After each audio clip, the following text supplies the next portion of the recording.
Look, the run that Joe Flacco went on last year was so much fun. It was genuinely fun. It wasn't made up fun. He played unbelievably well. He played some of his best football in a long time. It was the stuff that the Joe Flacco mythology had churning for years prior when we were wondering if he was an elite quarterback. We were actually blown away by his movement in the pocket.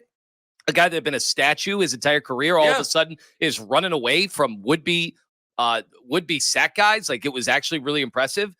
And he just was in a great interview and seemed to instantly work with the fan base. And then they won games. That's all that really mattered. All that stuff wouldn't have mattered if he didn't win games. Yep. He won games. And he was actually on a heater in the first half of the playoff game. It was fun. And then we know what happened. And fun. We always knew that was going to happen. And we always knew that Joe Flacco eventually, especially at this stage of his career, but even in the prime of his career, always capable of giving it back to the other team.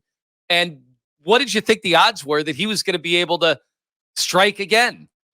Like, you can use this, by the way, if Watson does not play very well, like, you can use this against him. Like, if Watson's terrible and you call in November and say, well, we just cared too much about his feelings and this, that, and the other. Yeah, I'm not going to sit there and rip on you for that. Like, that's the reason they're not bringing him back. They did not want to put him on the side, Joe Flacco on the sideline, have everybody boo Deshaun Watson if he didn't show up very well or play very well.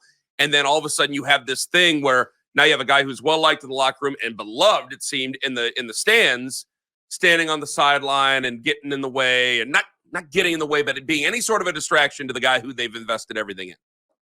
Because it's a put-up-or-shut-up season. And so you're going to do what you can to still strengthen that position, the backup quarterback, without causing a bunch of distractions. That's what it is. And when the backup quarterback's more popular than the starting quarterback, you got yourself a bit of a distraction, whether anybody likes it or not. Don't come after me. I'm just telling you guys the truth. I mean, you can if you want to, but you're pushing off your anger at somebody else. I'm just telling you the truth. I just couldn't believe the level of anger I heard yesterday and saw yesterday.